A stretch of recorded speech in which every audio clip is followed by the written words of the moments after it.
Brilliant. Assist on Dylan's ass. The sword. No, that's the best way to open up an episode where you guys are about to get shot by a Star Destroyer. Oh, someone I was recap muted. for I me. just want to say Jesse was right about the embarrassing thing, and it's not there anymore. It's the absence of the cyst that was causing the embarrassment. Continue, Josh. I don't even, okay. Who remembers what happened last time we played? I feel like it was a Really medical quickly, since procedure, we're though. sharing all of our secrets. I said one more thing. No, I'm kidding. Shit. 2 weeks ago, what the fuck happened? We started by talking to Bane because he showed up. He had done a bunch of murders. The bodies were still in front of him. He put feedback into the holocron.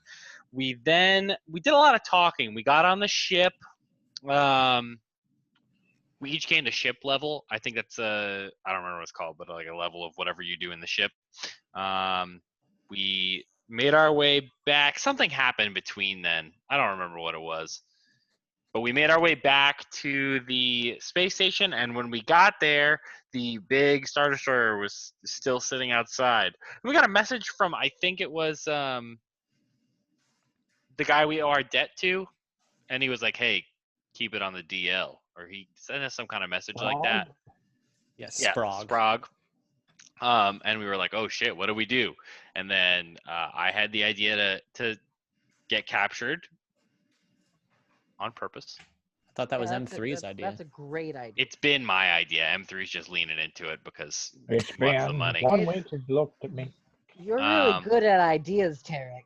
I certainly know that. And then I think they gave us a pass to come into one of the priority parking areas, but I don't remember.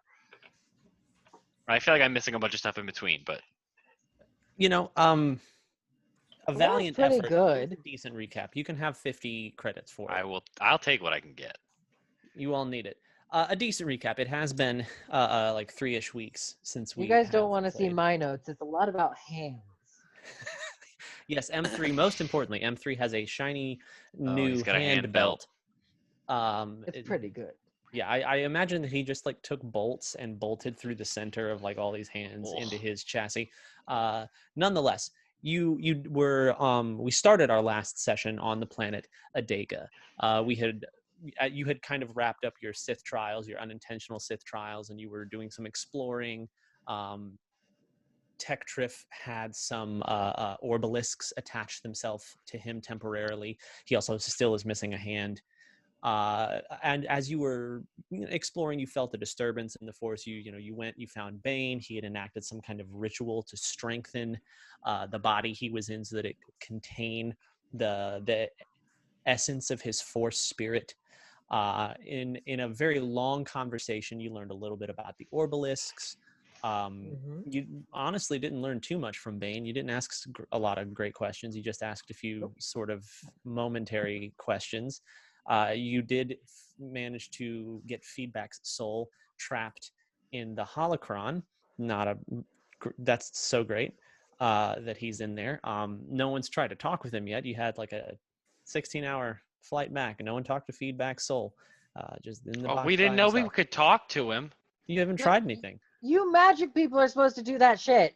That's fair. He's got us. I stole one of the orbalisks. I remember that. We're You getting there. I did? haven't forgot. So we get back onto the ship. Spruik has a moment where he basically rolls Porter out of his hammock. Oh yeah.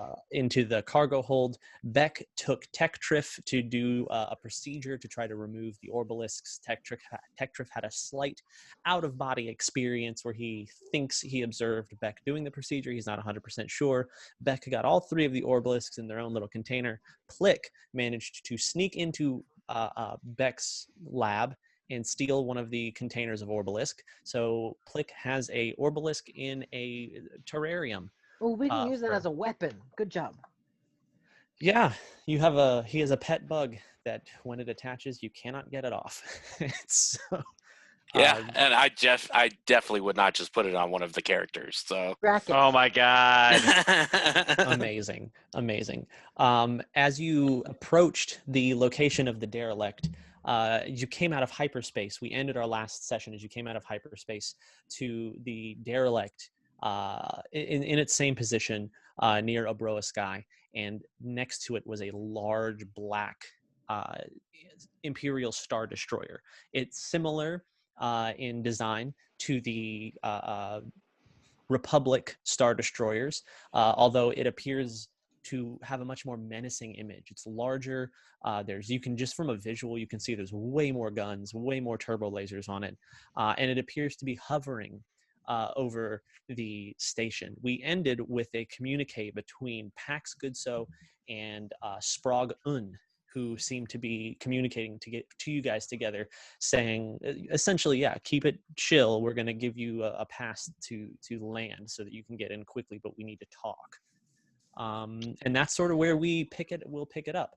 I do remember that Saxon had made a roll. It was an 18 piloting check for some kind of scan. Will you, Saxon, tell me what you're scanning or attempting to scan? Oh God, it's been a moment. I think it was trying to scan and see if it was if the Star Destroyer was trying to scan us. Excuse me. Sure. You can send out a Star Destroyer was trying to scan us. That's yeah. Something like It's that. pretty easy to send out like just a passive scan to see if there's other signals in the area. You are able to, with an 18, you're able to tell that the Star Destroyer is not actively scanning you, but every minute, 2 minutes, it is sending out a passive like a broadband scan. It's just doing like a quick scan of everything within its radius. So it won't log specifics, just that your ship has entered out of hyperspace. So, and in that scan, you're able to also pick up that there's plenty of other ships out here. You're not the only ship that's come out of hyperspace. Ships are coming in and out all the time. The derelict is a big hub for gambling. There's a big line, right? I feel like I remember there was like a queue. Yeah, there normally is a queue. You do notice that as the queue circles, it seems a little longer than the first time you landed. And you notice that there are 4 TIE fighters sort of hovering around the queue. They're essentially, they've created like a small blockade, and every ship has to pass through them before they're able to start docking. They've created essentially a portal, a gate that you have to pass through. You're unsure. Silly question. Have we ever seen a TIE fighter before? No, these are brand new. No. TIE fighters are brand new. I'm going to look at we have like a big cockpit, right? Like almost Millennium Falcon-y, like a big window. Yeah, I mean, you've got 4 seats in a viewport. You can all kind of crowd around and jam yourselves in there. I'm going to say, what the fuck is that? Yeah, it's a eye-shaped gray metallic single fighter. There are 4 of them. Saxon, if you build me a new eyeball, can you make it look kind of like that? Like that? Round? How? Oh, Round. You know, in the center. Eyes are round. Yes. What else would you like? Mine's pretty square right now. What are we doing about the TIE fighters? I think we just ignore them. Our priority docking does not take us through the queue. The Venerator class ship is very impressive. Let's take it. This is technically a Victory class Star Destroyer. Victory. The Venerator is the ship's name. Oh God. M3, please. Lay that order. Later. Undisclosed time of later, but later. Mission updated later. The TIE fighters are just looking. They're not docking into. They're just. No, there's no docking. They're basically, from what you can see out the viewport, and then you have to press a button to magnify. So essentially, the screen just so that you can actually zoom in. I pressed the button about 100 times. Enhance. As I am trying to fly. As Plick zooms it in, you see the sort of hexagonal shape where the pilots face the viewport for these small single-person fighters. You see a black bucket-like helmet with essentially two breather hoses that connect in case the pilot needs to go EVO. in case they need to go environmental, they need to eject. And so you can actually see them sitting there. You see the green light from their heads-up display reflecting off their helmet. You can't see what it is because your magnification isn't that good, but you can see the pilot. Is there a shoot button? No. There's a lot of buttons, Plick. I No. smack my hand against the console. No, Plick. No. Get the fuck out of my ship. Oh, power down. Get the fuck out of my cockpit now. You want me to roll a D20 or a D100? I want you to roll a D8. I want you to roll a D8. Oh my god. Oh, Natural no. 1. Great. Hold on. Plick smacks his hand down, and as he does, the Saxon and Nax both no, and they grab his wrist, but as the tip of his finger just, and the ship jolts forward quickly with a quick boost as he has managed to touch on the sublight engines, and for just a second, just as this happens, a moment later you hear dee dee dee dee dee, which is the incoming communication. You're being hailed. Dee dee dee dee dee. Can we shoot? Saxon's gonna turn around. Get out! Dee dee dee dee dee. M3, take him out! Big hairy one out! We'll take this here. Next, answer. You see two of the TIE fighters break off and slowly begin to head your direction. What's the name of our ship? Or the class of our ship? It is a VCX 100. They would be able to identify the name of your ship with your transponder code, which is built into the sublight engines. So the Beggar's Beskar is your name. So Nax will flip the switch and say, Beggar's Beskar. Who's this? VCX 100. This is fighter pilot TIE Fighter 3345. Are you experiencing engine trouble? We got hit by some random asteroids on the way here. Just got a little bit of damage, but it's nothing we can't control. We've had this happen before, but once we get on station and are able to get to repairs, all will be well. Roll a deception check. Can Saxon assist him by yelling incoherent noises in the background of a frustrated engineer? Sure, roll with advantage. Like a bad mechanic in the background. God damn piece of shit! I swear to God. So, I throw a wrench at him so that there's No! Roll an attack. it'll be a 20 total. It's a what? 20 total. Okay, great. 20 total. Waiting for M3's attack. I'm scared for him. It's a dexterity. Just roll a dexterity attack. Because you're throwing it. If you're talking, you're muted. Rolled a 20, I can see it. Oh, 23. 23. Great. As this is all happening, you hear a fugank. Roll a d4 plus your dexterity for damage. Okay, it's supposed to roll 1d4 plus 1. I'm not dexterous. 2. 2. Great. Saxon, you have a lump on your head. You hear over the comm, VCX 100, transponder Beggar's Beskar. Do you require a tow? No. I think we're good. We cut off our sublight engine. That's so nice of We rerouted parts of our sublight engine so that we won't experience that malfunction again as we are docking. Roger. We will fly by in case of assistance. We'll escort you directly to the loading or to the landing docks. Oh, that's kind of you. I didn't know Imperials were friendly. You're my best friend now. I think we're going to Okay. a different place to land. Guys, I Really? got us a VIP landing Hold spot. on. You were given VIP priority clearance from Pax and Sprawl. However, they did just say they would escort you to the landing. So VIP Call them access. back. What? Tell them we have better parking.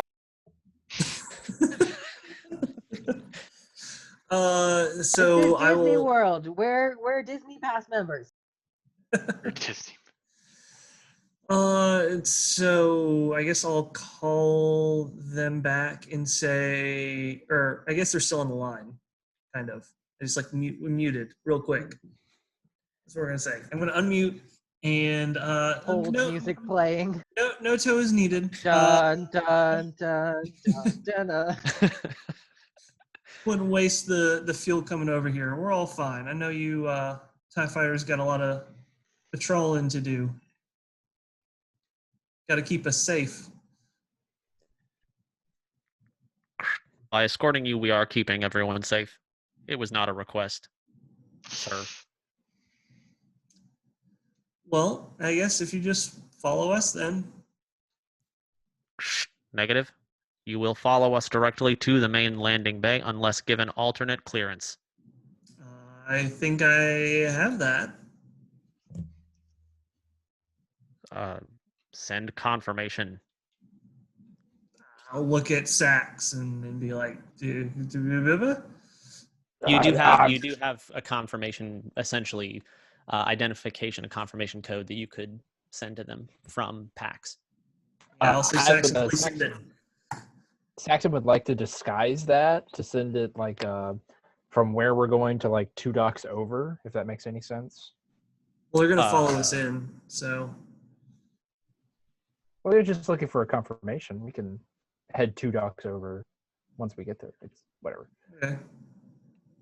So Guys, are you gonna? where we're going. Okay, great. Roll a intelligence check. Just intelligence, not a saving throw? Yeah. 24. Great. Easy enough. You manage to kind of scramble the code a little bit so that it doesn't reveal the correct location. VCX 100, Beggar's Beskar. Maintain your current heading and course. Stand by for confirmation. Standing by. Close the call. Saxon's got to turn to Nax and go, just be calm. I'm going Nice to go job, back lads. there, and I'm going to break everything that Blick owns! A few minutes later, you're hovering closer and closer and closer to the station. You pass under the queue line of ships. You're not quite in range for their auto docking system, but they're flying side by side, meters away from your ship, just keeping pace with you. The air is thick with tension as it's quiet. Dee-dee-dee-dee. Dee-dee-dee-dee. I'll flip the switch and answer. Beggar's Beskar here. How can I help you? VCX 100. Code confirmed. It's an older code, but it checks out. Please follow us. Please follow us directly. We'll lead you to your landing bay. Good luck with repairs. Thank you, thank you.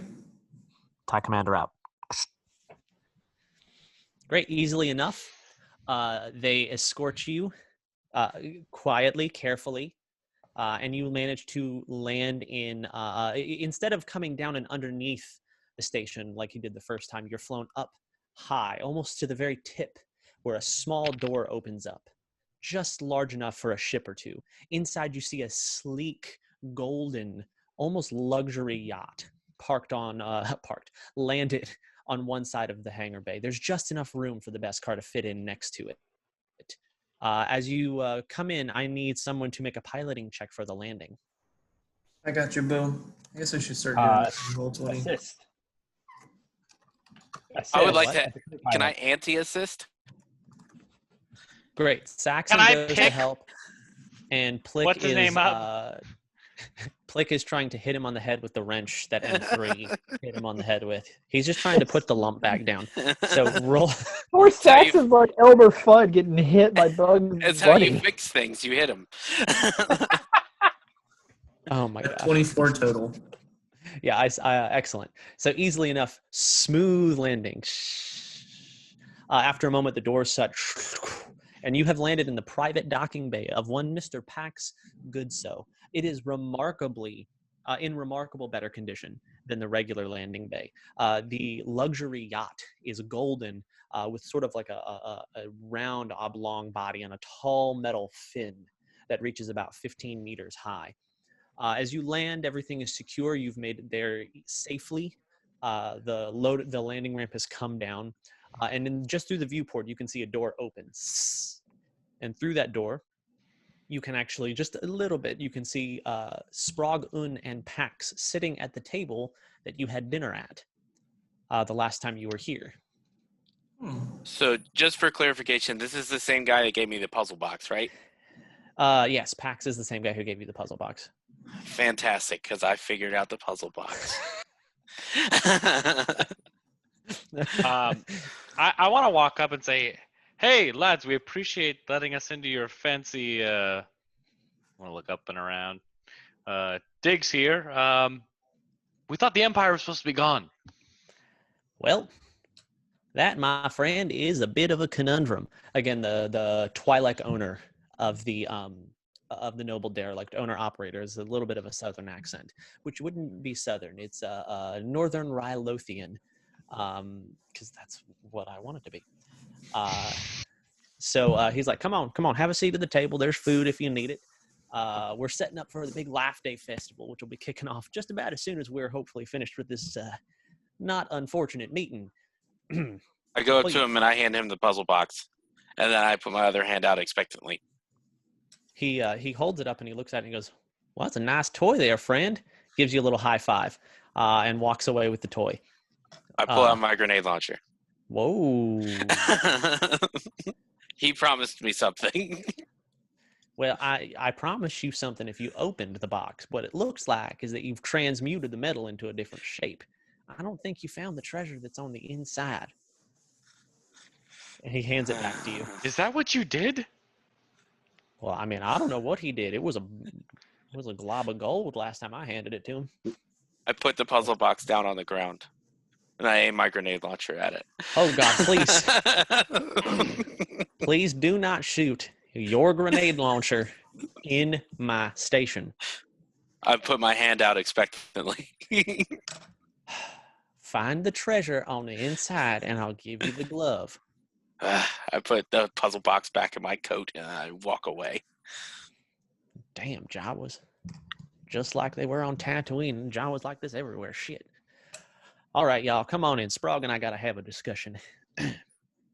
You see all the sort of trophies that he has hanging up, the power-fisted gauntlet that Plick really wants, a long wooden force-imbued staff. As you sit down, Pax goes, like you said, you notice the Empire's still here, still sniffing around a little bit.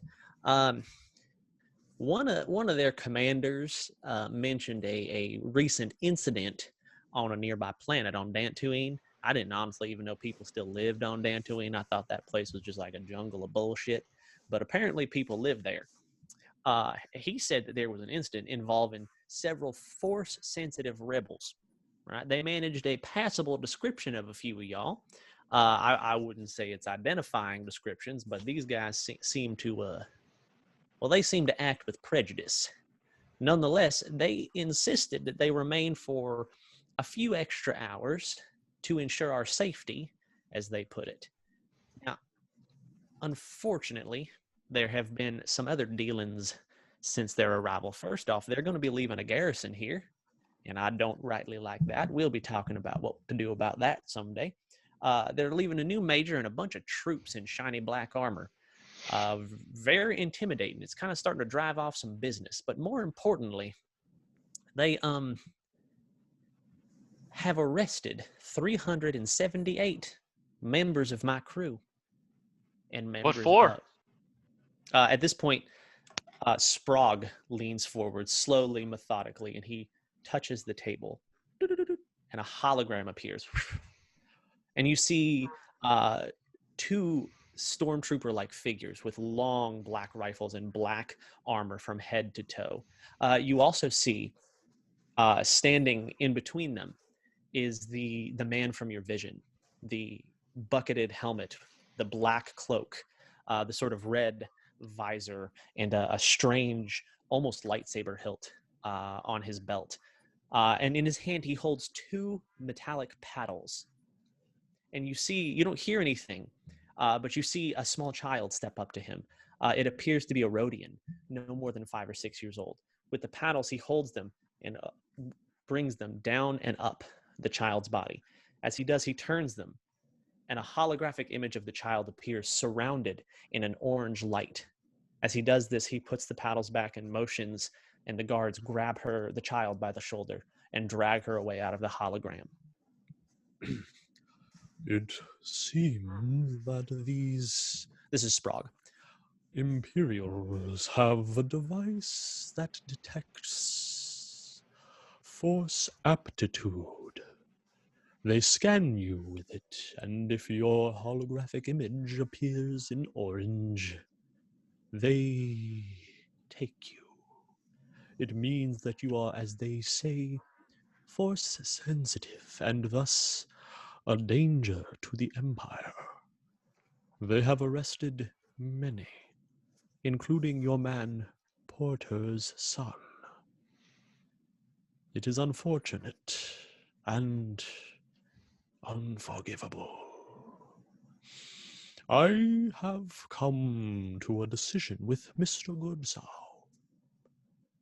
If you do a small favor for me, I will forgive your remaining debt. Of course, after I have collected the bounty for your excavation project. Sorry, the bounty for what? Your archaeological dig. Oh, yes. Hmm. That makes sense. What's the job? There will be a small number of Imperial officers on shore leave during the Life Day festival today. I have designed this, and he turns his hand up, and you see he goes, and these small microscopic robots begin to build something in his hand. I have designed this tracking device, quite undetectable by Imperial scanners. Place it on one of the officers or in his pocket. I would know they're taking our children. Do this, and your debt is forgiven. Wait, we don't get to destroy the ship That is up And- to you. and save the children? I am going to find out where it goes. Perhaps I will conscript your help once I know. And your Well, interest second is job. only in helping the children from the children of the station. Is that correct?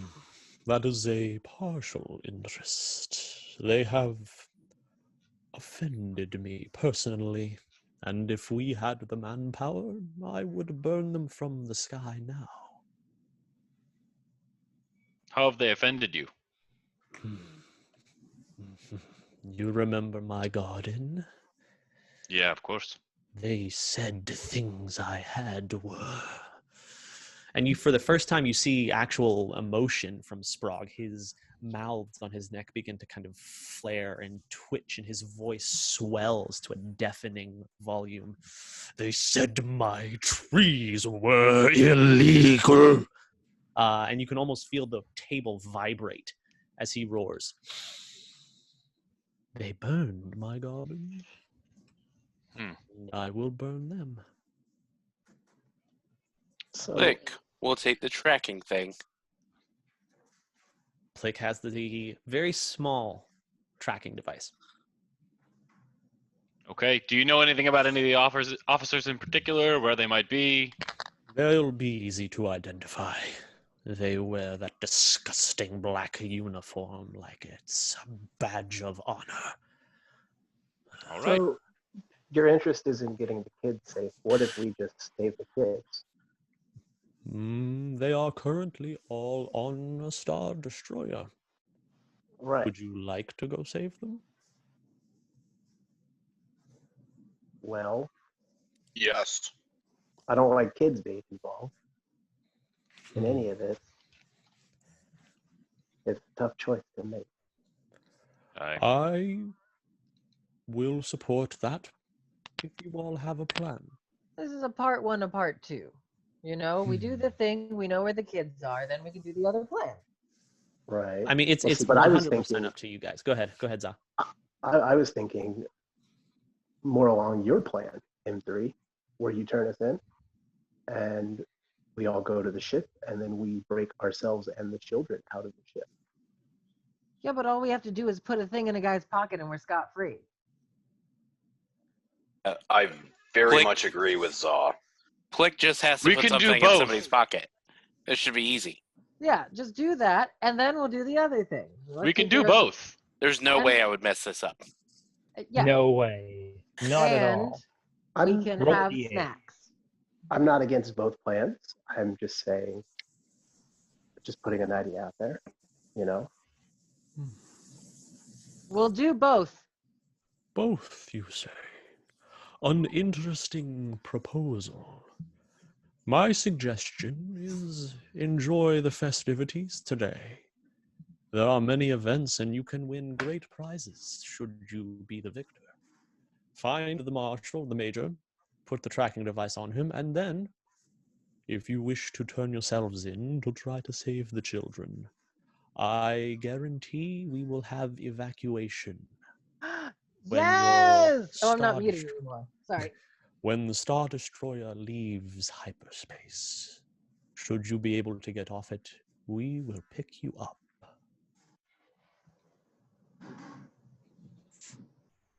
All right. Well, I mean, we agree, right? Yeah, everyone? Yes? Aye. Obviously, we get to murder Yeah. a couple people. Easy enough. Little party. It's great. Yeah, it's a solid plan. I I'm gonna go can't red. find a fault with it. I can't find the tracking chip. Hey, group vote. Maybe I take the tracking chip.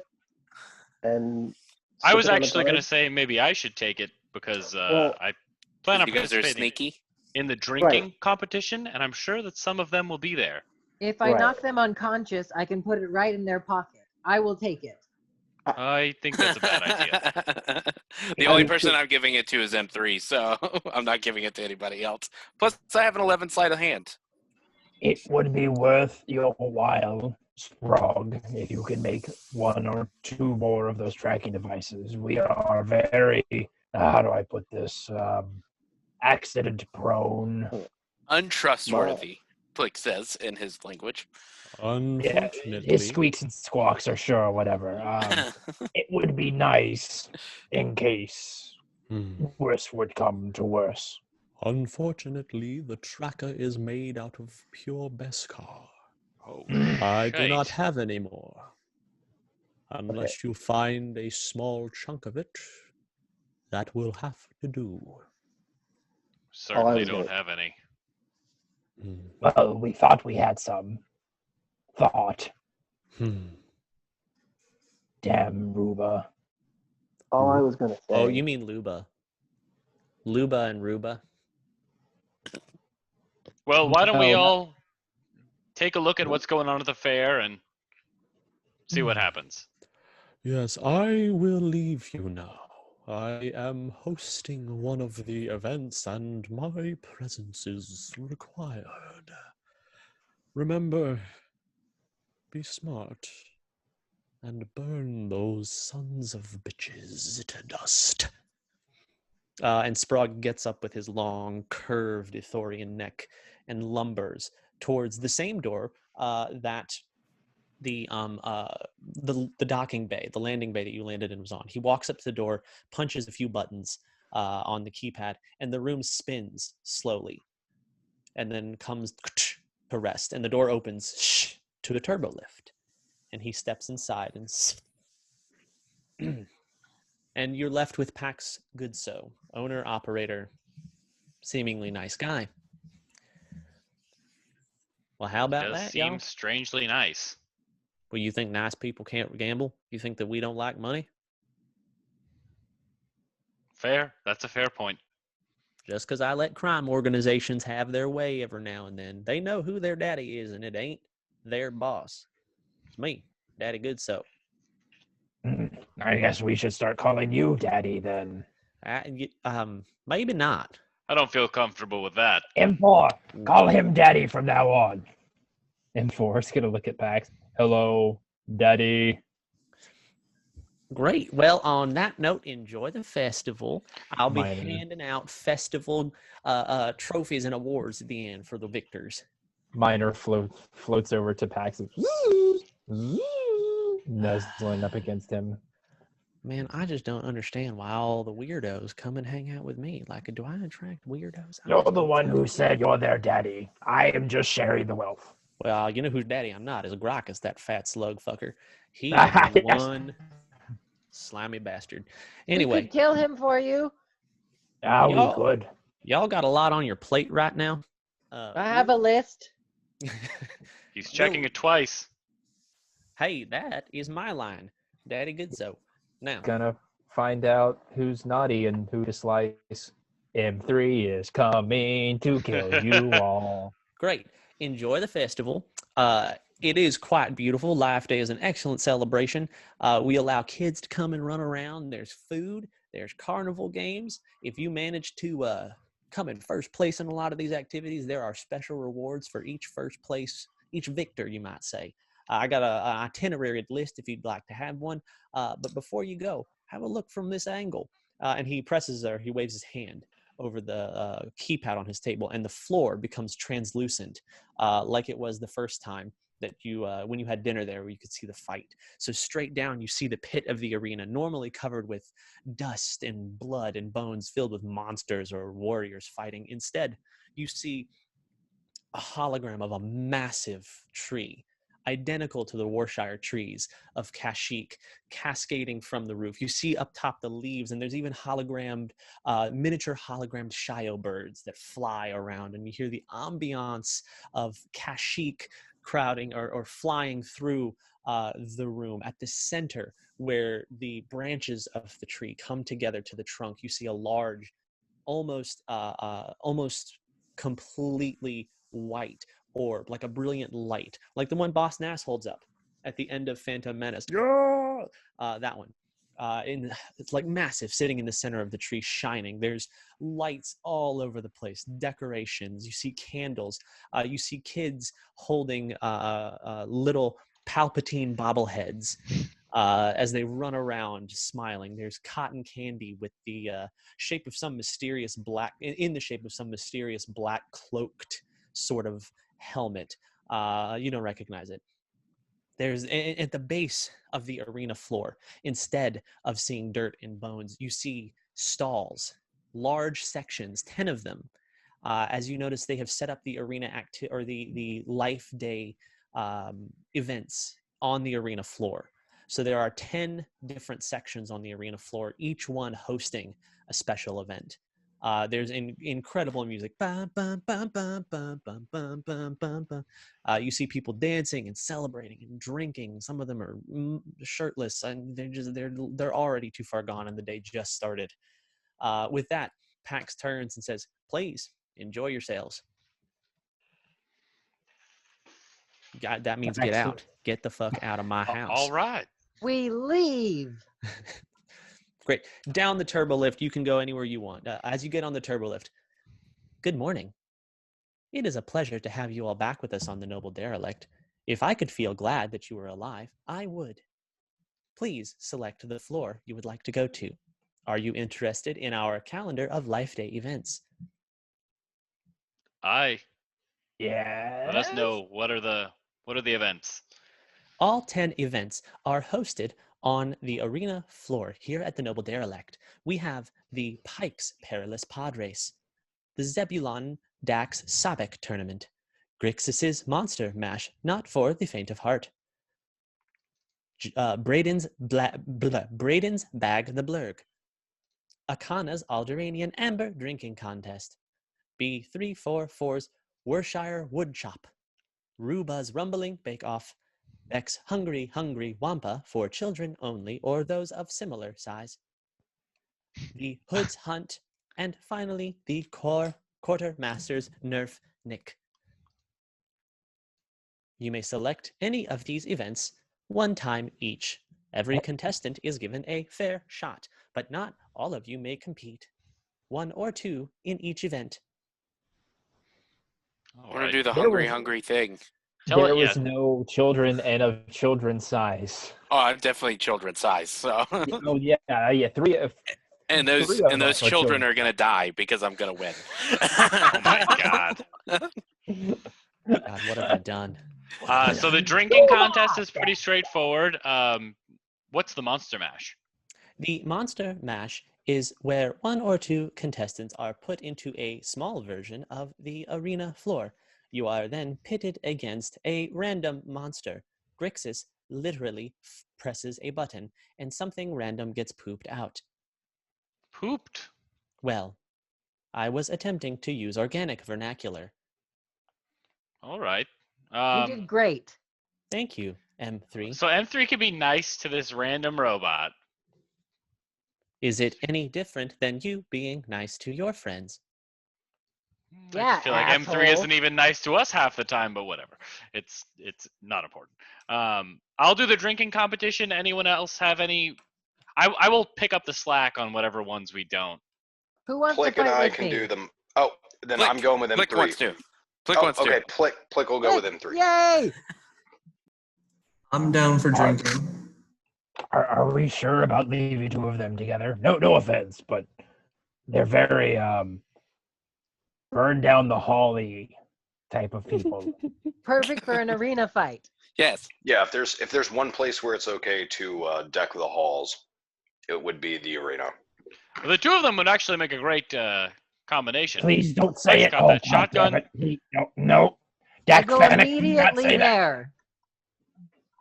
All right, wait, which one are we going to first? Grixis Monster Mash. I hop in my Excellent. Bjorn and go with him.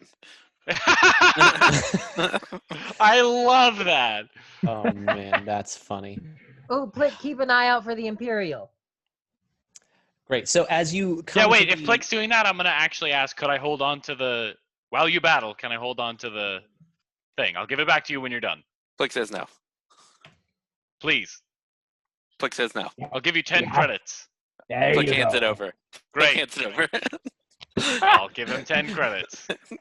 Great. As the turbo lift comes to a stop, the door opens. You hear, "Boo-doo." Please enjoy your day. Oh, that's As pleasant. you look out the door, you see the arena floor is much larger than. It's hard to visualize how large the floor of the arena is, but all of the thousands of people that you normally see on the Oasis deck, maybe even more, all crowded down here, spreading COVID to each other as they mingle and celebrate. You see you see a Zabrakian parent with a child on his shoulders, holding on to his daddy's little horns as he bobs around and looks at all the events. I do that to Meek. I mean, Plick. M3 picks up Plick and sets him on his head. Son of a bitch. You see families celebrating. There's Mon Calamarians that eye Spruik a little bit, inappropriately as he walks by. Oh. You don't see any other Wookiees other than Spruik. Dylan has the thing. Tarek, roll a perception check I'm good as at those. you push past a family of Aqualish. The butt faces. I rolled an 18, so my perception is this right? I think I have a +7 to perception, so 25. 25. Very good. As you were walking, you guys see Grixis directly ahead of you. He's standing around, essentially, or standing beside a large corral. It takes up about 25 by 25 sort of circle area. As you're walking up next to Grixis, you see 2 men in black, sort of a dark gray, almost black uniform, these short little caps. They have the Imperial insignia on their shoulder and 2 blue and 2 red bars sitting on their lapel. It's clear that they're some kind of officer. However, both of them hold drinks in their hands, some kind of strange green liquid that froths. I put Plick down. Plick is on the ground. As you guys approach, Like immediately and uncomfortably. Just like great, Plick, you get plopped. Love that.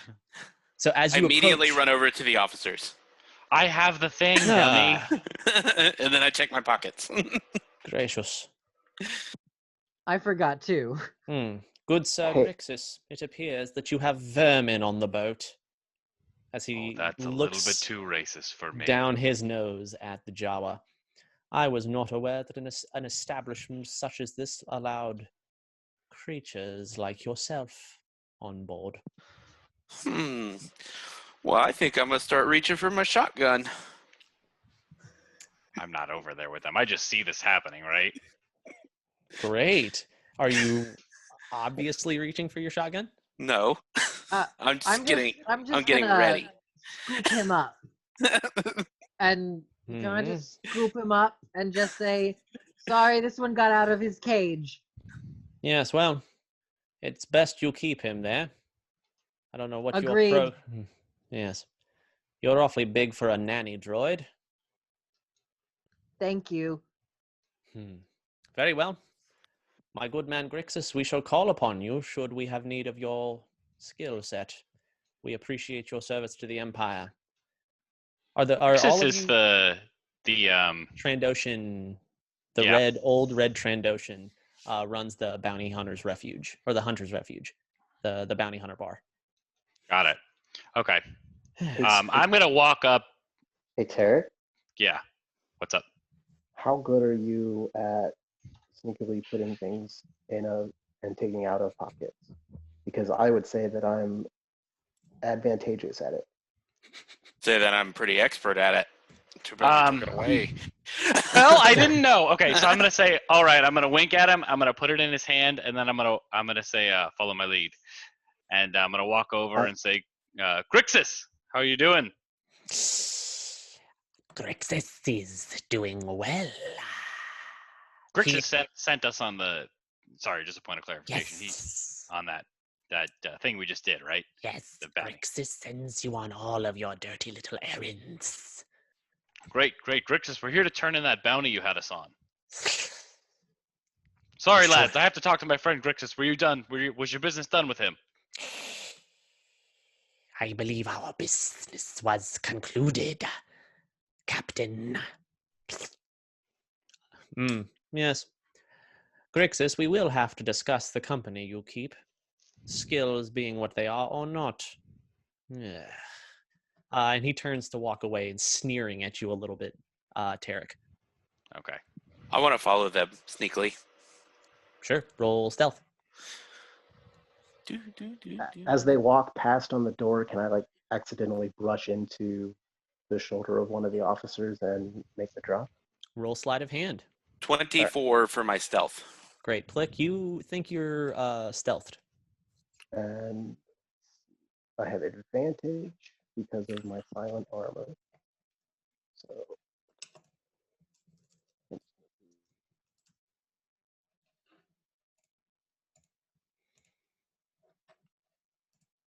So what's I'm sorry, go ahead. I had to wait for my thing to roll. No, you're fine. Sorry.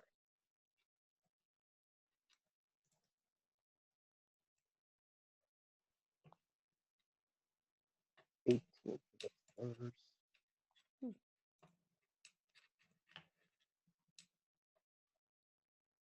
22 for the second. So 22. Great, 22. As he turns to walk away, Za, you sort of bump his shoulder a little bit. As you do, you don't really knock him off balance, but easily enough you slide the tracking chip just inside a small pouch on his belt. And he goes, You have touched me. Sorry about that, sir. Before you even can say sorry, he manages to bring his hand and just slaps you right across the cheek. You are an inferior being, creature. Should you ever deign to touch an Imperial officer again, I will have you arrested. And he turns to stomp away. I'm just going to kind of like hold a paw up to my face and kind of look at the guy and, okay, that kind of scum exists. Is the whole party there? Did everyone see that, or is it just? That's up to you Click guys. and 3. I saw that. That sucked. We can kill him. Oh. Pleek is missing. I won't. I put Plick down. Is it Pleek? I messed up Plick and Meek. It's the same thing. The same thing he said. Okay, so M3 put Plick down. He disappeared. You guys don't know where he is. You lost Plick in the moment that the officer, the captain, slapped Za. If you are there, you can choose whether or not you're there to see it or not. We know M3 saw it. We know Plick saw it. We know Za felt it. Sorry, Za. I mean, it happens. I'm unhappy that it happened, but it happened. They remind me of the droids. The bad ones. Not you, M3. You're fine. Well, to a point. I was gonna say. Oh, no. M3's They're like upset that he's fine. separatists. The ones that were on my planet. Oh, you have separatists to kill? No, this was years ago. Oh. Okay. They needed an army. But it sufficed. I hate them. I agree. Let us kill them. So All right, yes? lads. Maybe we keep it on the DL. So just a request. On Life Day, where we're celebrating life across the galaxy, could we please not take any life? I agree. We can I wait till agree. tomorrow. Let's do the monster mash and kill something to get it out of our system. I agree. I think we should do that. And also, I do want to ask Grixis. I'm gonna be like, are you friends with those guys? Yeah. Grixis is not friends with anyone. Credits fuel me, and the hunt. Grixis will say he thinks they are scummy. I have to agree with you. Yes, they have no manners. I thought we were friends.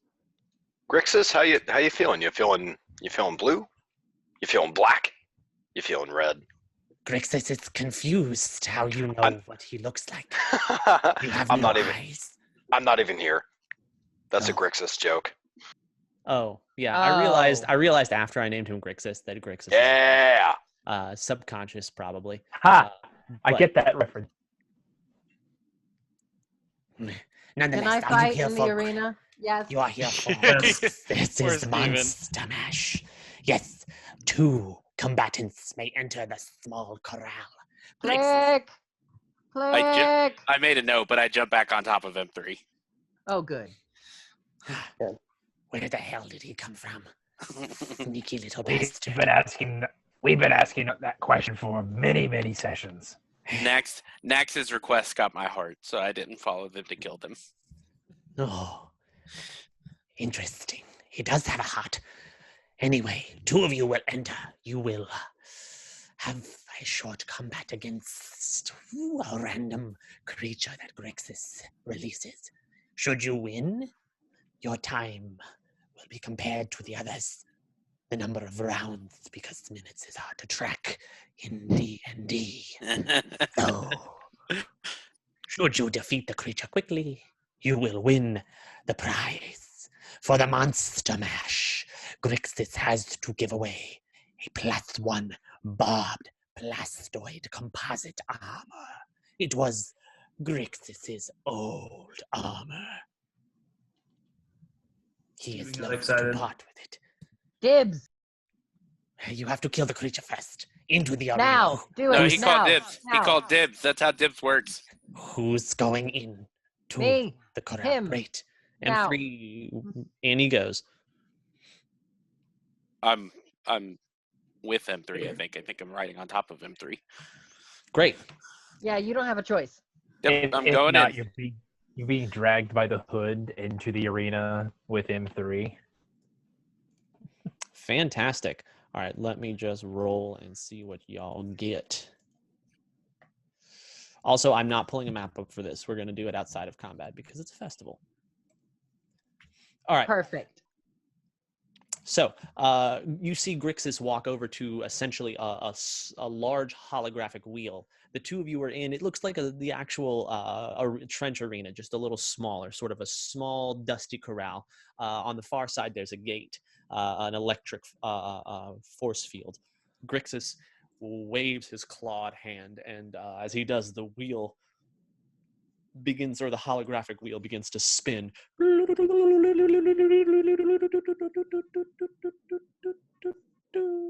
And No it whammies, lands. no whammies, no whammies. It lands on, and I did actually roll dice for this. It lands on the word Anuba. And Grixis Let's kill goes, it. The Anuba. Grixis will send you a picture. Aruba, Jamaica. Fuck you. Sorry. As Couldn't help the myself. as the force field Attaboy, Dylan. shimmers and vanishes, you hear a and then this strange growl as this medium-sized. It's about the same weight as one of the regular-sized humans. These tall, dark, bat-like ears, this strange fur, almost like a hyena, black and gray. These large, sharp, fanged teeth and one massive tooth from the bottom jaw. 4 paws. It runs like as a quadruped. Almost, it looks almost like a bat and a hyena mixed together without the wings. And I will send you a picture. It's kind of hard to visualize. There's so many Star Wars creatures. M3 is already raging and trying to get through the doors as fast as possible. Great. You can both go ahead and roll initiative for me. Yes. And Plick is hiding inside of the baby Bjorn. God damn it. That's rough. the duality of dice. That's fine. That's fine. That's why Plick's here. Great. So it's going to go Plick, the Anuba, and then M3. Sorry. I get M3. stuck in the door. Great. The Anuba, if you got the picture, it's tall ears, it's long jaw, it's got this huge single tooth that comes out from the bottom. It gives a roar, and it charges and leaps at M3 because M3 is the largest combatant, and That's it really true. can't see Plick. AC's 15. Oh, that's terrible. Agnes has a 17. Wait, I go first, right? Yes. Okay. It's lunging, but I'm sorry. You go first. Go. All right. Oh. As it's lunging, I want to stick out my shotgun from the Bjorn and pop it in the head with the shotgun. Great. Roll your attack. Crap. 11. 11. You pull up your shotgun, and right as you go to pull the trigger, it lands on top of you and knocking you to the side a little bit. And the shotgun fires up in the air, and you see as the pellets go up, a force field above that you didn't see before, just to prevent some accidental injury. And you hear Grixis as he laughs from outside the arena. Now it is the Anuba's turn. Freaky looking creature. I think it's cute. Does a 23 break your armor, M3? Yeah, it's 15. Oh, excellent. You are going to take 15 points of kinetic damage as it claws Nice. your chassis. Yeah, if you're resistant. I'm raging. I need a DC 13 strength save. Okie dokie. Let's see. 8. I rolled a natural 1. 2 natural ones in a row. That's crazy. That's terrible. The Anuba catches you off balance, and with almost a hyena-like cackle, as the claw hits you, you fall prone as it knocks you to the ground. M3, it's now your turn. Oh, I didn't have the damage. I'm an idiot. Okay. Is there any reason I have to stand up? I mean, not if you can swing effectively from prone. I'll stand up with half movement. M3 just starts doing like a beatbox spin. Yeah, I was totally gonna. I am going to attack it twice, please. Roll. All right, I'm going to do reckless, and that's all I got. 20 for the first. Great, you hit with both. Or you hit with that attack. Sorry. Okay, great. 20 for the first. I am going to re-roll my D10 because I can do that because I'm a weapon expert. Roll 1d10. Hopefully it's better. It's 7, so 7 plus 8 is 15. That's not bad. 15 kinetic. 15 kinetic. Grand. Second attack. 18. I'm gonna re-roll that damage. 18 hits. I don't see the damage yet, so. It's 9. It's a natural 1 again. Oh yeah. Go ahead. Damn. Anything's better. 8 plus 8 is 16. So 15 and 16. So 31. 31. That's all I'm doing. Great. M3, after being knocked prone, stands up with his sword, and you just hear shling, shlick, as the back leg falls off of the Anuba completely. The thing, as it bleeds this black blood. I'm not doing that again. Oh, it's amazing. Life day! Plick, it is it is your turn. The rest of you, as you're watching, you see a couple of children peeking through the slots in this corral. One of them holding some kind of like pink ice cream looking substance, and they're all like 15 to hit with the 15. shotgun. You hit. Roll your Thank damage. God. All right, so 2d4 plus 5. Is it sneak attack? It will be sneak attack, yeah. It will be, yeah, because he's engaged. So 4 plus 5, so that's 9, and then plus 3d6. 9 plus 13, so Jesus. 22. In a brilliant combo move, totally unplanned and orchestrated, M3 spins and slices the leg off. As he does, as this has been happening, no one noticed Sneaky Plick crawling up the back of M3. As M3 slices and sort of falls down with the momentum, Plick leaps off his shoulder and shoves, as he falls, the barrel of his shotgun down the mouth of the Anuba, and you just hear Wootini! Wootini. The back of its head just the Anuba in 2 rounds is dead. 2 turns for Plick, 1 turn for M3, 1 turn for the Anuba. That's how we do it. Yeah. I wish I didn't miss the first one. You hear Grixis going, Yes, someday we will fight in the arena. Right now. No, Okay. today is Life Day. Congratulations. You are in first place. Grixis will award you with his honor. as he pulls this award out.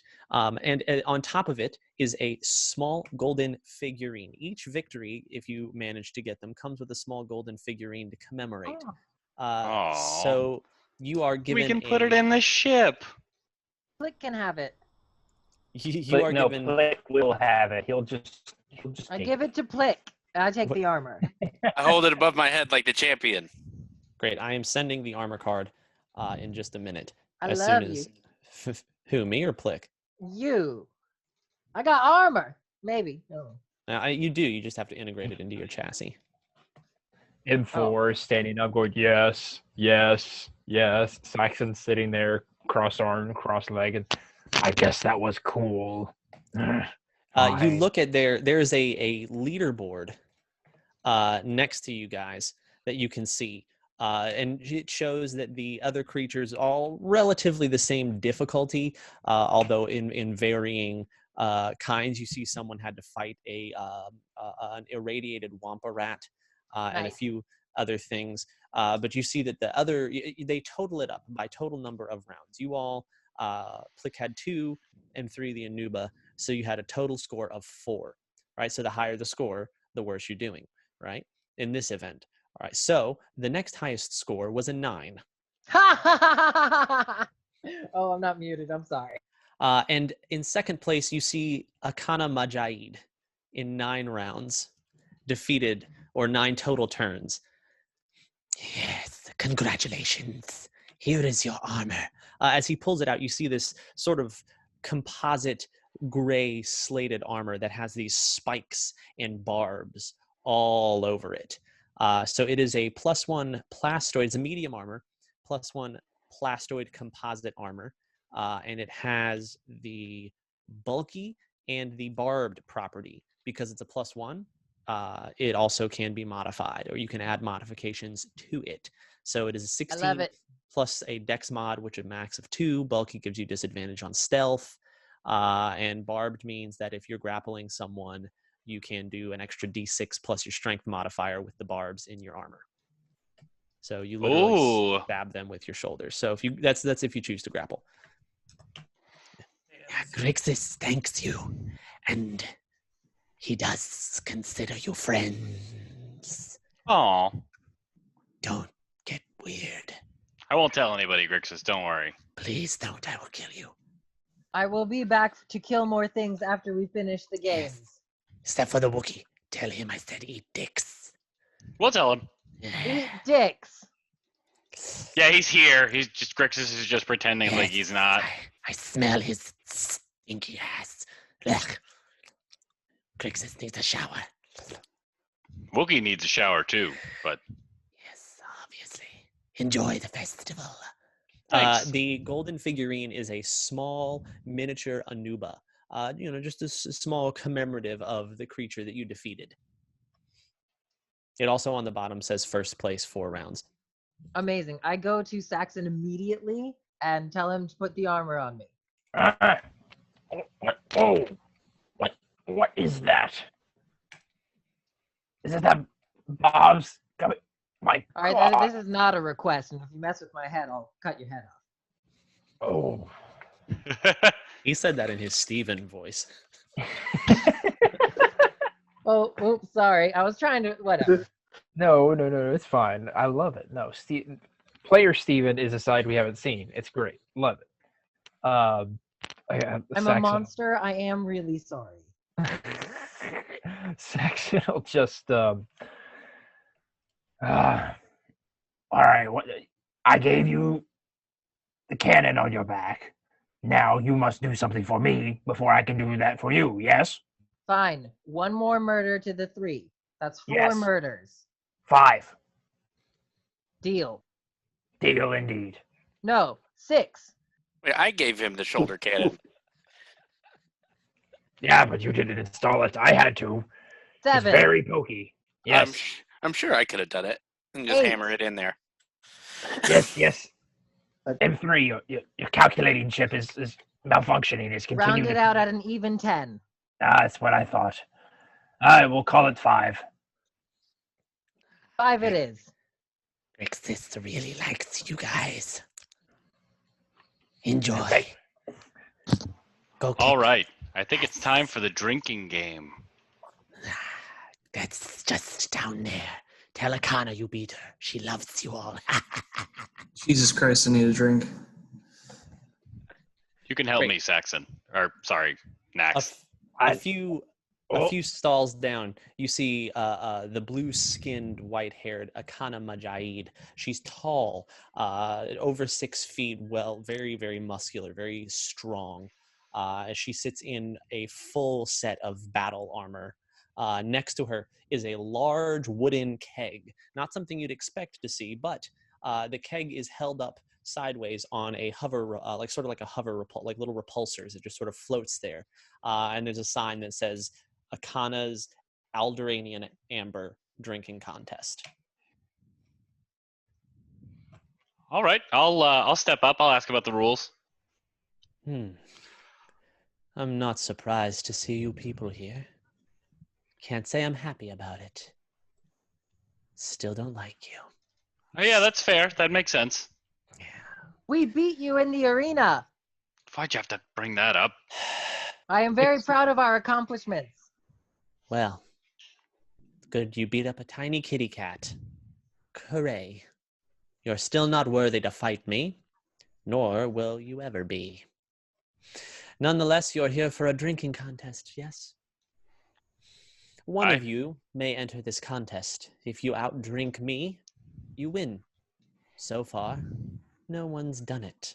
You're my 73rd challenger today. Okay, well, I've got a good feeling about it, so I'm gonna is it like a stool, or is it just like a stall situation? She without moving her arms, kicks a stool out from under a table and pushes it out to you. Have a seat, Zeldron.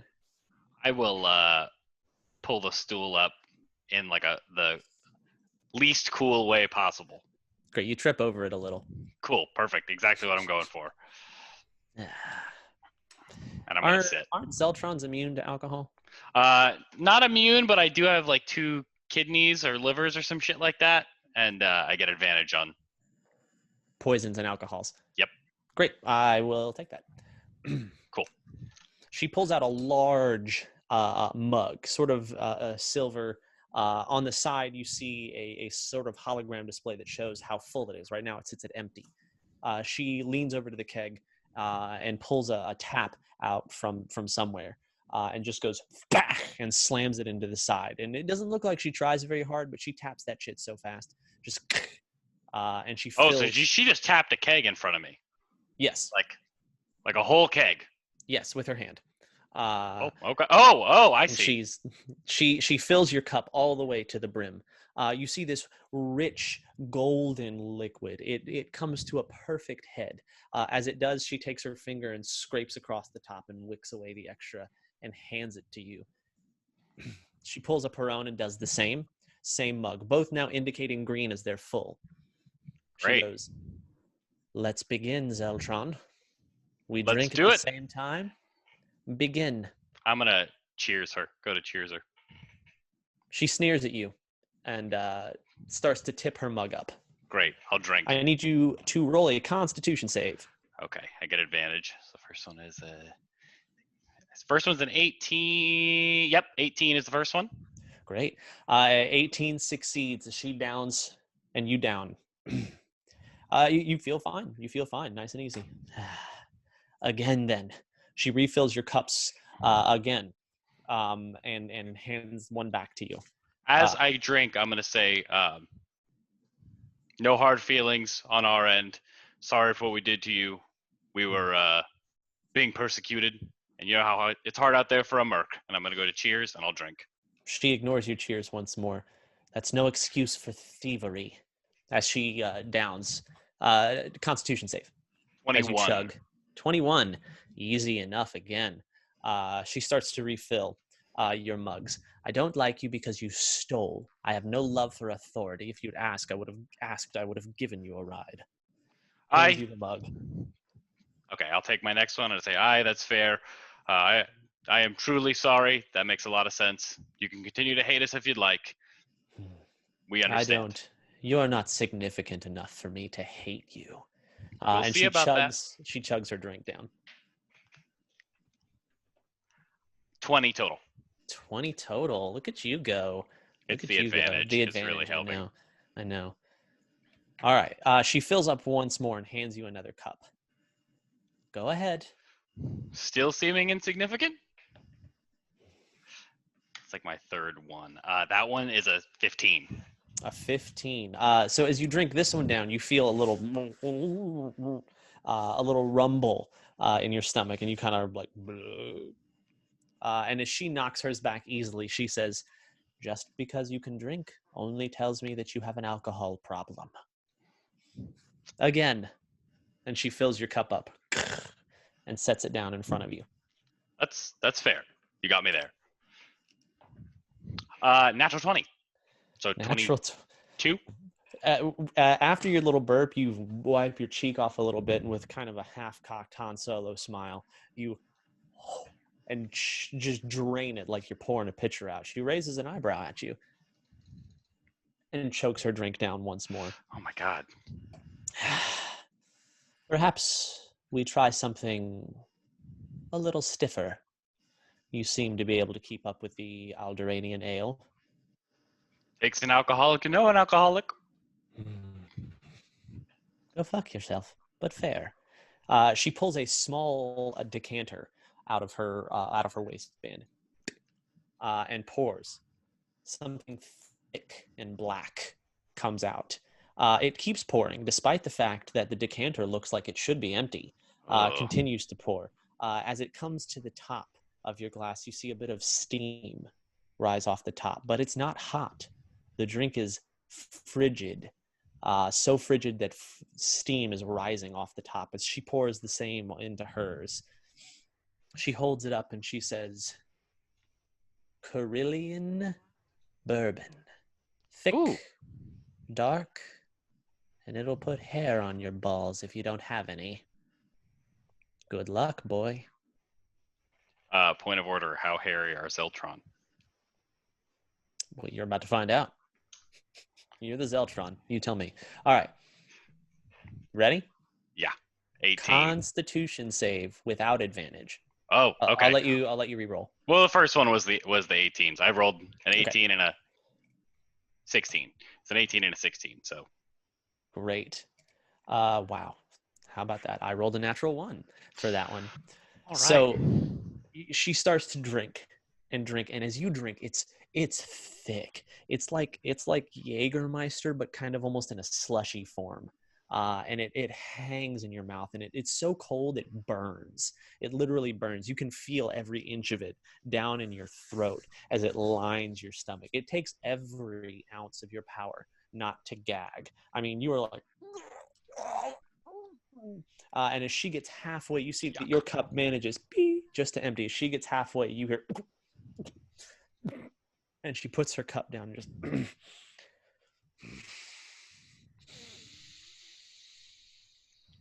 You win. I will say you're the first to have made it this far. Congratulations. Christoph, you have disadvantage on all of your checks, period, for the rest of the day because you are drunk. That's excellent. You were dead sober the entire time, and this Carillion bourbon hits you, and you're like, this is really thick. And then all of a sudden you're like, you know that moment where you're really drunk and you say, wow, okay, get it together. You're past that. You are past that moment, and almost in an instant.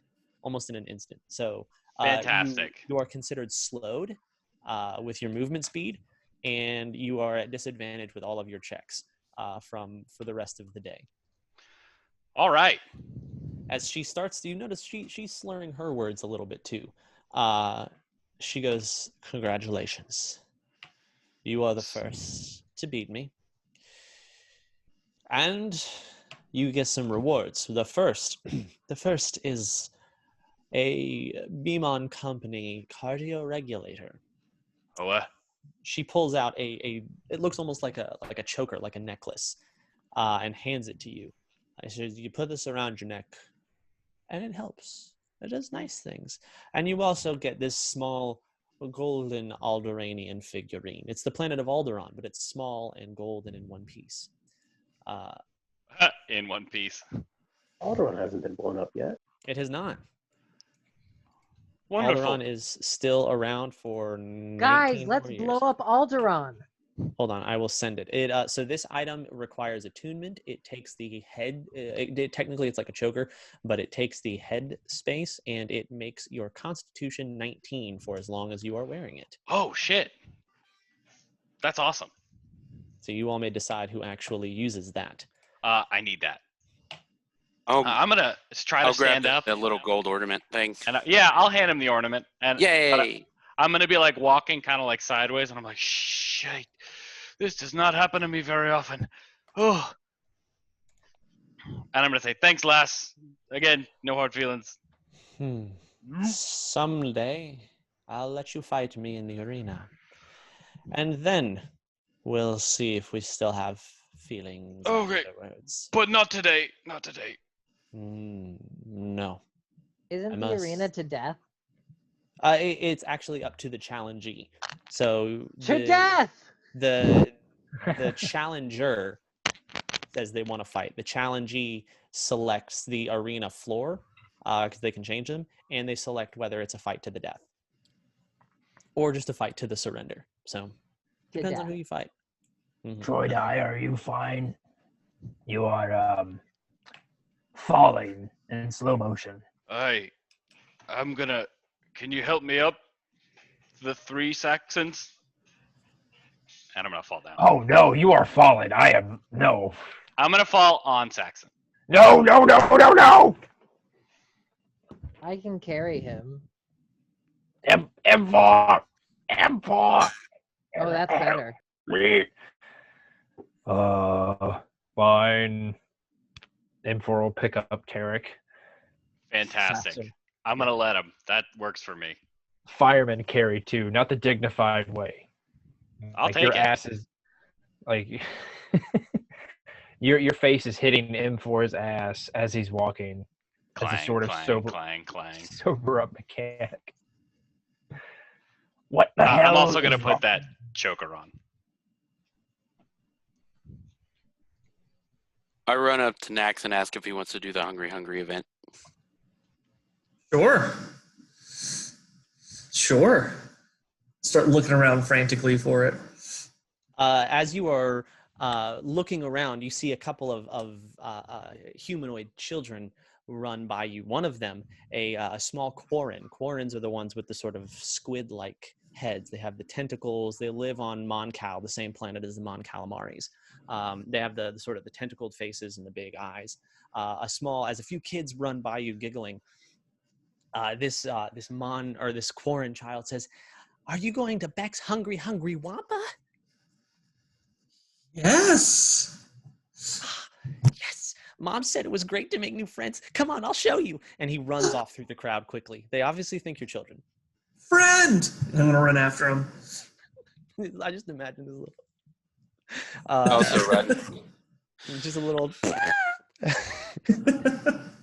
As you run through the crowd, you see a few, the quarren and a human and a few other children running with you. See one of them jumps up high and grabs a bag of some kind of candied confection, and giggling as you're running. You hear this large, almost burly fat human who's like, "Hey, he stole my candy!" As you all run past giggling, they pull candy out and they're handing it to everyone. So Plick and Nax, you each get a little handful of candy. Of some kind of candied confection. It is delicious. It is delicious. It tastes different for everyone. Nax, you taste this sweet, sugar-infused ortolan delicacy. And Plick, God, you taste some damn good sand as you eat it. Delicacies of both your home worlds. I love sand. I actually don't know what Jawas eat. Jawas are very mysterious creatures. As you run back and around into the back of the arena, weaving through the crowd, a few moments later, you hear and see the hunched figure of Beck as he says, "Come, children, come gather round. It's almost time for Beck's Hungry Hungry Wampa." You guys know what a Wampa is, right? If you don't, it is the snow monster from Hoth, essentially the abominable snowman. As all these children gather, Beck sees Nax and Plick, and he gives you kind of a knowing wink as he smiles and he says, "Welcome to Beck's Hungry Hungry Wampa, children. The winners get a special prize made by Uncle Beck just for you. This is how the game works. You'll be split up into 2 teams. One of you is the Jedi. The other is the Hungry Hungry Wampa. The Jedi will hide throughout the festival, while the Wampas try to find them. If the Wampas get you, the Wampas eat you. If you manage to stay hidden for 10 minutes without a Wampa finding you or catching you, you will have won Beck's Hungry Hungry Wampa race.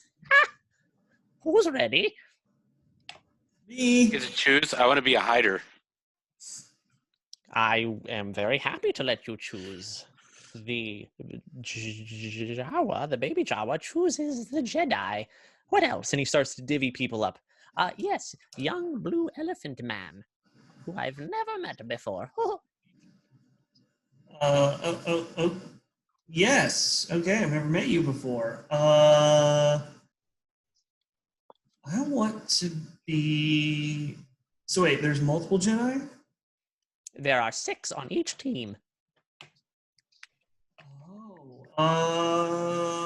What's my stealth like? I will, I guess, be a searcher then. I'll be a Wampa, since Plick's got the Jedi. Stacking the deck, I see. Stacking the deck. Yes. Seekers, you have 1 10-minute period to find the hiders, the Jedi. Now, the Jedi must carry around a special toy. And he pulls out these small wooden lightsabers, just big enough for a child. On the end is a bell. On the end of each of them is a bell. Here you are. Each of you gets one of these. Come, take it, take it, take it. It is wooden. It is non-lethal. I say that for Plick because I am worried about what might happen. These are children. You only think it's non-lethal. Did we lose tech? Yeah, we did. No, fair enough. And he turns to the Seekers. He says, Seekers, close your eyes. I'm sorry, Wampas, close your eyes and count to 10. The rest of you, go, whooshoo, hide. Go, go, go, go, go, go. So all of the Wampas close their eyes and you hear, 1, 2, 4, 6. Because they're kids, they don't know how to count. All right, Plick, I need you to, as you dart into the crowd, roll a stealth check for me, please. I rolled a 17 plus 11. Great. Plick, being smart because he's actually not a child, grabs the bell on the bottom to keep it from jingling and darts into the crowd and vanishes. After 10 seconds, the Wampas are allowed, and Bet goes, now Wampas, you're hungry. Go find dinner. Go, shoo. So I need Nax to, as you and the other Wampas disperse among the crowd, roll an investigation check for me. Well, I guess I'll just roll it. Here. Also, all of you are wearing a little, as you run by, he slams a little, beanie on your heads, and it's big and white and furry and has little stuffed horns like a Wampa head. Oh, back. You shouldn't have. I want it back. Crocheted it myself. 15. 15? Pegged back for a crocheter. 15. Let me roll for the other random children. Oh, so as you're searching, Nax, near this large meat buffet sort of stand, you hear ding-a-ling, ding-a-ling, ding-a-ling, and you see poking out from the top, just behind where this 4-armed alien is cooking different meats, you see a little blue tip poking up. You run over quickly and you lift, and there is a Rhodian child, perhaps 4 or 5 years old. And you, as you see him, he goes, ah! And you've caught him. You can do something to him if you'd like. I think you're supposed to eat him. I will grab his bell. Perfect. You grab the bell, and he goes, "Aww," and slowly walks back towards Beck. Again. Suck it, kid. Hey, Nax and Plick, I need investigation and stealth checks from you again. 14 plus 11, 25. And 19 this time. 19 and 25. And then... Fuck these kids. So there's now 5 high. Oh my God. Nax, as soon as you find the other one, you as you look through the crowd, you see a little blue lightsaber kind of weaving and bobbing in between the crowd. You dart over, kind of parting people out of the way. And there is the Quarren child who led you. As you found him, you snatch his bell up really quick, but still no Plick. Roll one more time, both of you. 12 plus 11 is 23. A natural 20. Oh, shit. Great. So as Plick, as you are running and hiding, holding the bell, you see a large empty vat hiding, tucked kind of out of the way near the base of the holographic tree, and you think, that's the fucking spot. So you, as you run over to it, you let go of the bell for just a second, and you jump up, and as you grab the lip, your bell, ding, ding, ding, just a little as you pull yourself over. Nax, your keen hearing from being an Ortolan, those large ears, you hear just off in the distance, ding, ding, ding, ding, ding, ding, and you turn, and you see the feet of a little Jawa crest over the top of this large empty vat. Running over, you pull yourself up, and there is Plick hiding in this empty brass tub. I will grab his bell. I'll pull out my vibro dagger. I Great, will. you go for the bell and a dagger comes out. I hand him the bell. Oh, wow, that's nice. Great. Click, you can go back to Beck now. Roll one more investigation check for me, Nax. This one's going to be a bad one because I've just kept going up. Up and up and up and up and up. 15. Okay. Oh, no. I mean, it's against my contested roll, so it's just going to depend on what I roll. And I rolled a fucking 14. So over the next 3 or 4 minutes, easily enough, you find the other two children to make a grand total, 3 children, to make a grand total of 6. It's almost embarrassing how easily you dispatch of their terrible hiding efforts. They are children, after all. One of them was literally standing with his toy lightsaber like this and his eyes shut. They are 5 and 6, but with ease and a bit of attitude, you managed to secure 6 total bells. And as you walk back to Beck, he goes, well, hungry Wampa indeed. Didn't leave any for the other children either. Yes, what a spoiled brat you are. Nonetheless, you have won. Congratulations. I award you with this golden Wampa figurine and this wonderful Baragwin stealth unit. It's a belt. You put it on, it turns you invisible for a little bit. Ooh. I was trying to give it to a real child. That would have been funny. I've seen that episode of JoJo. Who? Don't worry about it. No, Anyway, I got it. I laughed. So Plick tries to take the figurine. All right, so the Baragwin stealth unit is a wondrous item. It's rare. It does require attunement by any. That's what I wrote. While wearing this belt, you can turn on its stealth field to cause yourself to become invisible. Anything you're carrying or wearing is invisible with you. To become visible, you turn it off. Deduct the time you are invisible in increments of 1 minute from the belt's maximum duration of 2 hours. After 2 hours of use, the belt ceases to function. For every uninterrupted period of 12 hours, the belt goes unused. It regains an hour of use. Yeah. So it makes you invisible. It's pretty cool. Do I get to have the figurine? That is up to Yes. You didn't stab me with your vibro dagger, so I'll give you the figurine. Yay! This has been Beck's Hungry Wampa. Now I'm hungry. I need some food.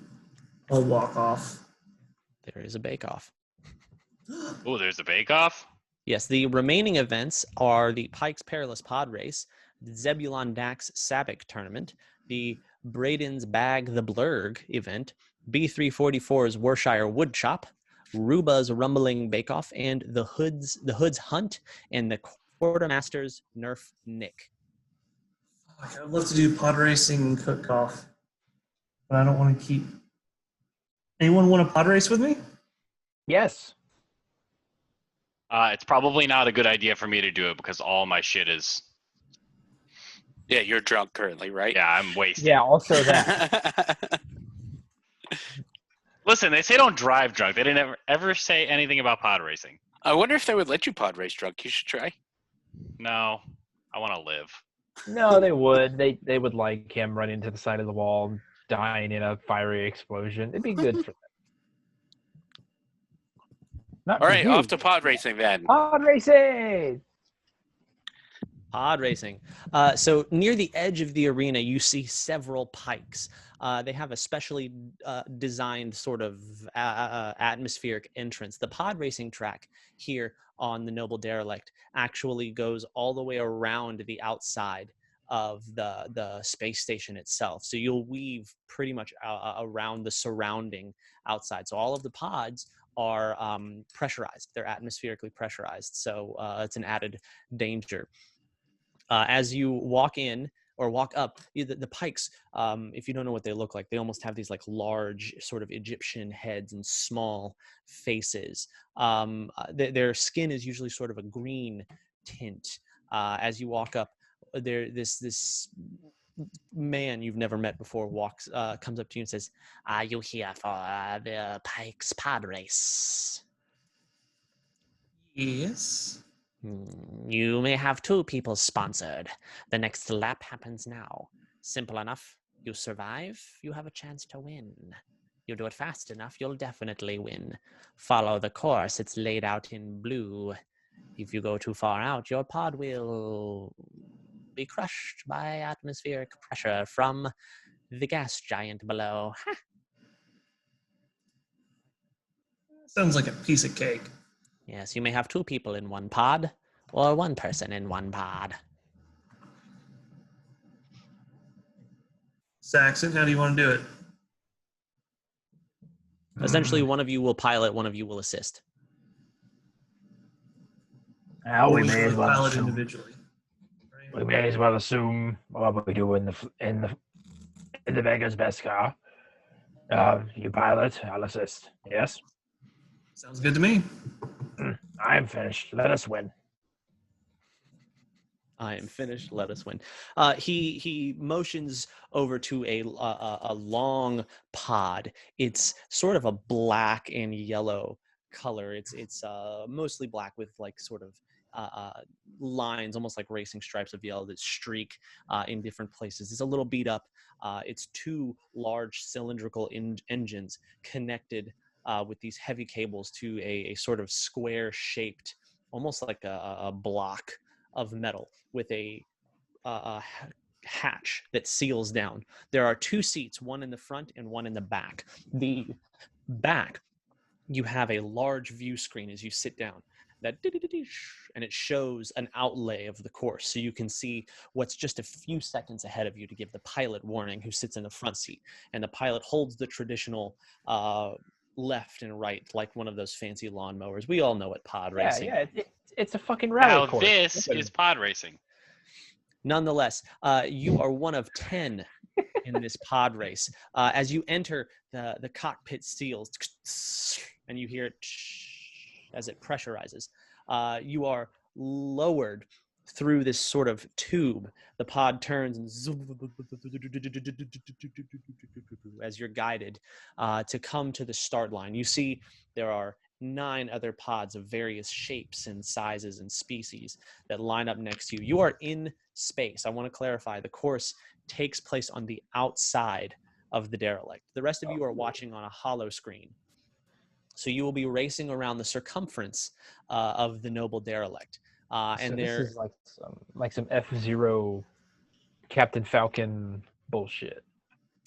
Sure. You have an inertial dampener, so you won't actually feel the G-forces because there usually are several thousand when you're pulling maneuvers at the speed and velocity in space. So there's Yeah. We all know it. Let's race. Okay. Daddy didn't tell me to come in second. He told me to come in first. If you ain't first. Great. You see a big holographic image of the Pike's head appear, and he goes, "Welcome. The race will begin in 3, 2, 1. Bang. I need both of you to make a piloting check. No advantage. You both make one. Cool. We were holding down the throttle on the half second before 1, so Right, like Mario. get that extra boost. Yeah, just like Mario Kart. Got you. What? Why did? Piloting check from both. Oh, I'm sorry. Did you roll them? Okay, I got 22. Sorry. I got a 21. Oh. Roll a 14. Excellent. 2, 3, 4, 5, 6, 7, 8, 9. Grand. As the final light, you all take an early lead very quickly as you race. The first leg of this course, fairly simple. You just follow the indicators. They're showing you to go directly around the largest part of the saucer. Just a few seconds after you start,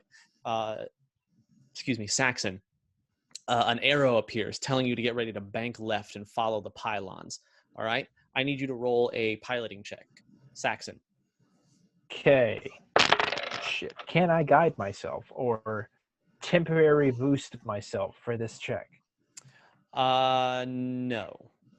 Pure Damn. piloting skill. Yes, just like Steven did. Take out a syringe and stab it in the neck. Nope, doesn't work. All right, piloting. That's a 14. 14. Okay. So as Okay.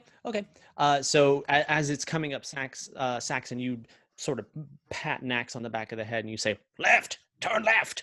And Nax, as he does, you look up and in your actual view, you see that just ahead there's a pylon with an arrow, a holographic arrow, banking you to a small channel almost inside of the ship. You're now going to be diving into a metal trench and sort of zigzagging your way through. I need you to roll a piloting check. 23. 23. You just and easily enough you crank into that small shaft. As you turn, you hear just behind you as one of the pods behind you didn't bank quick enough in there. Their Sucks to be them. Aha! Their racer slams into the side of the derelict and explodes. As you're racing forward, all of a sudden, a warning begins to flash. Saxon, roll another pilot check, just plain. Oh, it's a 23 this time. 23. With very quick deduction skills, you're able to tell that there's some kind of obstacles in the way. And as you pull up, you zoom just a little bit, and you see these large hovering metal cubes that you have to now weave and dodge in between. So with that roll, Nax, you can roll a piloting check with advantage.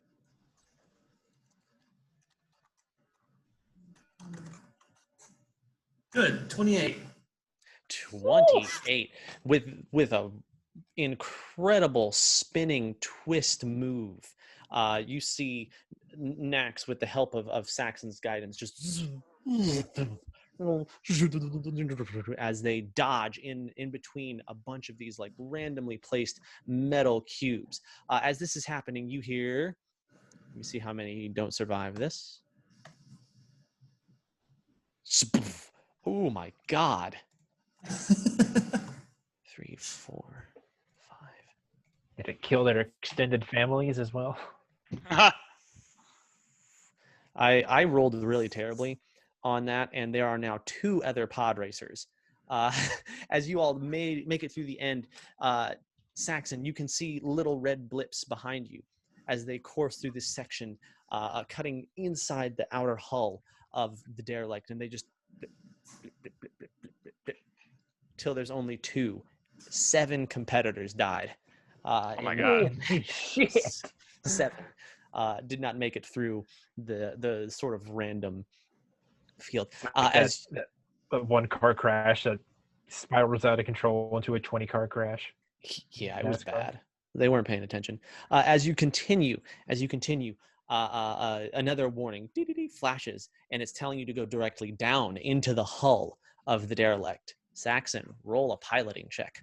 Oh, here we go. Oh, it's a 23 again. Hell yeah. 23. Saxon, you're looking at it and you go, ugh, down? Nax, roll a piloting check with advantage. All right. 16. 16. Just barely. You managed to loop up and sort of come back around like a 360 and straight down into what suddenly is an opening, one that you couldn't see from your viewpoint. But as you come down and push straight down, you are now flying into the core of the noble derelict as you fly literally into the station. Whipping and weaving, all of a sudden you see lines up ahead. Saxon, you see it first on your view screen. You see these sort of red, some kind of plasma energy. There's several almost like oscillating lines. 3 that just zzz, zzz, zzz, zzz, zzz. So energy barriers. Watch out. Yes, very good. Roll a Saxon, roll a piloting check. Oh, it's a 12 this time. Oh no, my hot streak ended. 12, very good. As Saxon, as you see them, you're like, oh God, energy barriers! Ah! And for just a minute, you kind of lose track of what you're doing. Nax, I need you to roll with disadvantage. All right. Oh gosh. It'd be a 13 then. A 13. As you are passing through the blast, you dodge and you lift up over the second energy barrier. As you pass through the third, the back edge of your pod gets nicked, and you see Saxon as you're flying, as you're racing. You hear Saxon,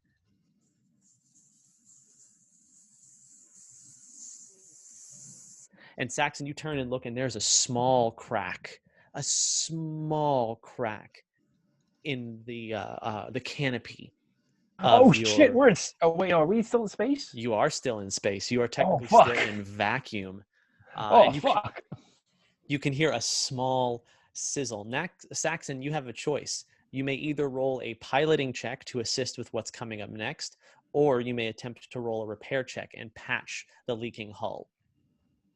Can, based off my memory, could I remember what was coming up next? No, you've not been on the course before.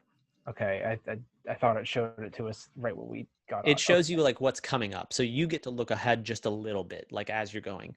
Right. So you sort of get like a scoped in. So in this moment, you could look and see what's coming next and risk the vacuum. It is a slow leak, or you can turn and try to seal the vacuum and let Nax attempt to pilot the next section on his own. The pods are separated, or are they conjoined? You are in the same pod. Okay. Shit. It's a 2-seater. You're in the back. He's in the front. Let's go ahead and seal it up then. Well, okay. Roll a. I think I got Tinker's tools. I can. Yeah. use those, I was just trying to think of the right skill. Roll a Tinker tool check. That's perfect. Yeah, and I got expertise. So wait, it's shit. What is expertise? It's double proficiency. Double percent. Oh, okay. So proficiency twice, and your God, that's a 28. Modifier. Great. Saxon, like easily enough, you pull out your Tinker's tools, and there's a foam attachment. As you just, the foam flexes and hardens, and you hear, and an indicator flashes saying that you have achieved vacuum seal once more. Next, you, as you fly past the literal energy core of the derelict itself, whipping around, following the blue course lines, you see, you could, M3, it's possible. You see this large orange, sort of like two needles, massive needles pointing at each other, and in between is this large orange ball of energy that fluctuates as you literally whip past the ion, the solar reactor. The ion and solar reactors that you go through, that gives the derelict power. As you kind of peel around, you see the entrance, and it pushes you up and out towards through what appears to be a very, very narrow, almost like an exhaust vent that goes straight up towards the center of the derelict. I need you to roll a piloting check with disadvantage. It'll be a 25. Wow, 25 disadvantage. Well, it's 16 and a 15, and it's a plus 10. Goodness, good for you. Good for you. So this tiny hole, just big enough for the pod to fit through. Next, you buckle in, your eyes slit with a level of seriousness that no one knew Nax had. As you hear a little of concentration, and you just. I love that. Floor. As you fly, look straight through the hole. Saxon, as you're looking out the window, you could almost, if the canopy wasn't here, you could reach out and touch the walls with your hand. As it's just you see as the pod races through this small exhaust port. Up ahead, you see a black and white hologram covering the hole that leads to open space. The finish line is just ahead. I need one more pilot check from both of you. Oh boy. I rolled a natural 1. Oh no. Oh boy. 18 for mine. 18. So we average 1 and 18, and we get what? It's 9? an 11 total. But it's a natural 1. As you are, you hear as this large masher slams it like at a fraction of a second, catching the right pod, the right engine of your pod, and just crushes it. As you careen, the pod just and begins to bounce and roll right through the finish line. I need you both to roll Constitution saves for me, please, as you have won the race, but are jettisoned into space with no power. Oh, fuck. That's great. Oh, that's even better. Oh shit, that's 3. 12. 12. Okay. 3.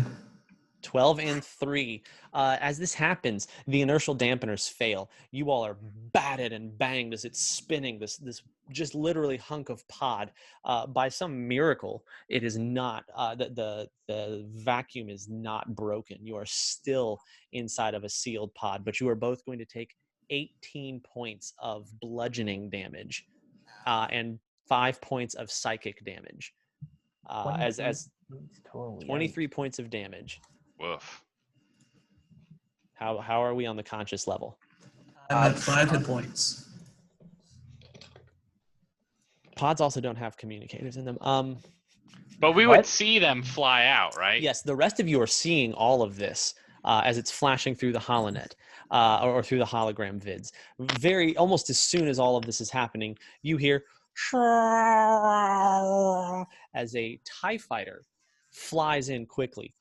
Without a moment to spare, it attaches a grappling hook and tows you all, stabilizes you, and tows you back towards the ship. You're alive, but banged up. Saxon's gonna crawl over to Nax in our beat up cockpit and go, I knew you flew for a good reason. The Republic teach you that, or did you teach you that?